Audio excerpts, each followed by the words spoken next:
प्रेम से बोलो विष्णु भगवान की जय। भक्तों, मैं हूँ सोनी गुप्ता। रिद्धि सिद्धि चैनल में आप सभी का स्वागत है। आज मैं बताने वाली हूँ उत्पन्ना एकादशी का महत्व और इनके कथा के बारे में। वीडियो को अंत तक पूरा देखें, अधूरा ना छोड़ें। उत्पन्ना एकादशी का महत्व यह है कि यह भगवान विष्णु को समर्पित है और इस व्रत को करने से व्यक्ति के सभी पाप नष्ट हो जाते हैं और मोक्ष की प्राप्ति होती है। पापों से मुक्ति। इस व्रत के पालन से व्यक्ति के सभी पाप का नाश होता है। मोक्ष की प्राप्ति। उत्पन्ना एकादशी का व्रत मोक्ष प्राप्ति का मार्ग का सबसे उत्तम उपाय है। पुण्य प्राप्ति। इस दिन दान पुण्य करने से कई गुना अधिक शुभ फल मिलता है। मानसिक शांति और सकारात्मकता। यह व्रत जीवन में सकारात्मकता को और मानसिक शांति लाता है। धर्मराज युधिष्ठिर कहते हैं, हे भगवान, मैंने कार्तिक शुक्ल एकादशी अर्थात प्रबोधिनी एकादशी का सविस्तार वर्णन सुना है।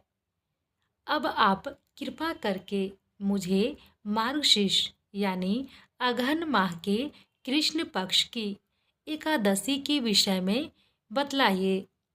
इस एकादशी का क्या नाम है तथा इसके व्रत का क्या विधान है? इसकी विधि क्या है? इसका व्रत करने से किस फल की प्राप्ति होती है? कृपया यह सब विधान पूर्वक कहिए।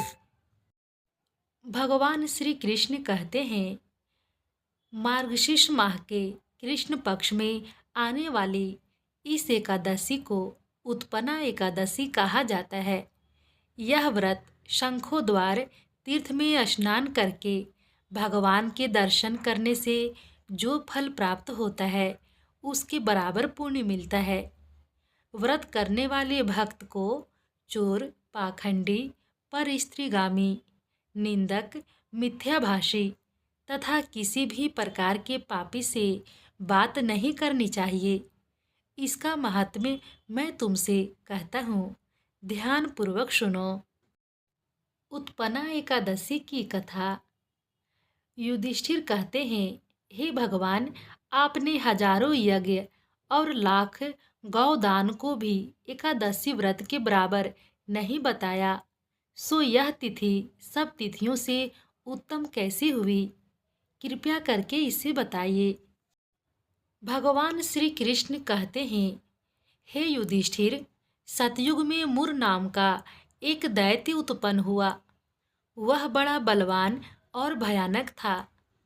उस प्रचंड दैत्य ने इंद्र, आदित्य, वसु, वायु, अग्नि आदि सभी देवताओं को पराजित करके भगा दिया। तब इंद्र सहित सभी देवताओं ने भयभीत होकर भगवान शिव से सारा बात बताया और बोले, हे कैलाशपति, मुर दैत्य से भयभीत होकर सब देवतागण मृत्यु लोक में फिर रहे हैं। तब भगवान शिव ने कहा, हे देवताओं, तीनों लोकों के स्वामी, भक्तों की दुखों का नाश करने वाले भगवान विष्णु की शरण में जाओ। हे प्रभु, आपको बारंबार नमस्कार है। देवताओं की रक्षा करने वाले हे मधुसूदन, आपको नमस्कार है। आप हमारी रक्षा करें। दैत्यों से भयभीत होकर हम सब आपकी शरण में आए हैं। आप इस संसार के कर्ता, माता पिता, उत्पत्ति और पालन करता और संहार करने वाले हैं। सबको शांति प्रदान करने वाले हैं। आकाश और पाताल भी आप ही हैं। सबके पितामह ब्रह्मा, सूर्य, चंद्र, अग्नि सामग्री, होम आहुति, मंत्र तंत्र, जप यजमान, यज्ञ कर्म करता, भोक्ता भी आप ही हैं। आप सर्वव्यापक हैं। आपके सिवा तीनों लोकों में चर तथा अचर कुछ भी नहीं है। हे भगवान, दैत्यों ने हमको जीतकर स्वर्ग से भ्रष्ट कर दिया है और हम सब देवता इधर उधर भागे भागे फिर रहे हैं। आप उन दैत्यों से हम सबकी रक्षा करें। इंद्र के ऐसे वचन सुनकर भगवान श्री विष्णु हरि कहने लगे, हे इंद्र, ऐसा मायावी दैत्य कौन है जिसने सब देवताओं को जीत लिया है? उनका नाम क्या है? उनमें कितना बल है और किसके आश्रय में है तथा उनका स्थान कहाँ है? यह सब मुझसे कहो।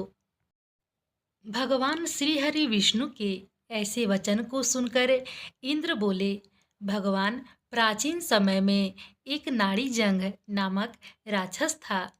उनके महापराक्रमी और लोक विख्यात मुर नाम का एक पुत्र हुआ। उनकी चंद्रावती नाम की नगरी है। उसी ने सब देवताओं को स्वर्ग से निकालकर वहां अपना अधिकार जमा लिया है।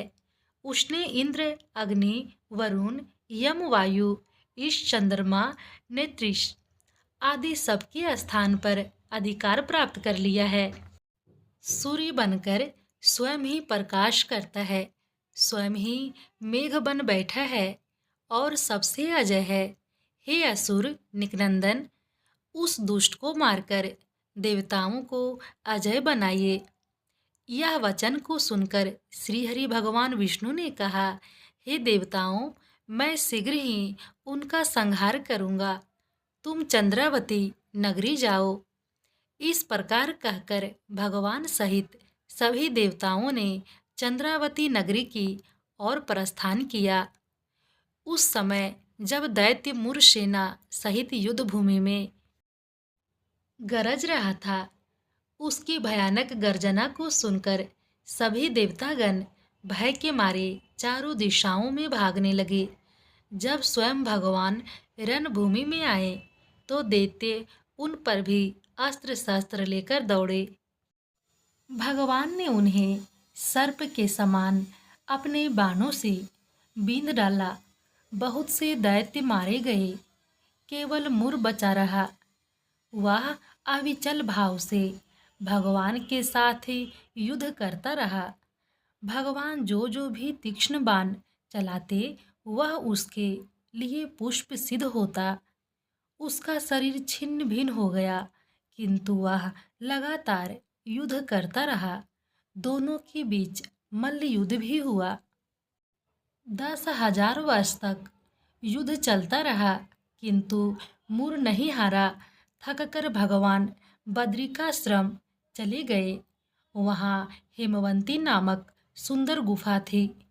उसमें विश्राम करने के लिए भगवान उसके अंदर प्रवेश कर गए। यह गुफा 12 योजन लंबी थी और उनका एक ही द्वार था। विष्णु भगवान वहाँ योग निद्रा की गोद में सो गए। मुर भी पीछे पीछे आ गया और भगवान को सोया देखकर मारने को उद्धत हुआ। तभी भगवान के शरीर से उज्जवल कांतिमय रूप वाली देवी प्रकट हुई। देवी ने राक्षस मुर को ललकारा और युद्ध किया। युद्ध के दौरान उसे तत्काल ही मौत के घाट उतार दिया। जब श्री हरि भगवान विष्णु जी ने योग निद्रा की गोद से उठे तो यह सब बातों को जानकर उस देवी से कहा कि आपका जन्म एकादशी के दिन हुआ है, इसीलिए आप उत्पन्ना एकादशी के नाम से पूजित होंगी। आपके भक्त मेरे भक्त होंगे। प्रेम से बोलो श्री हरि विष्णु भगवान की जय। इस प्रकार कथा की समापन होती है।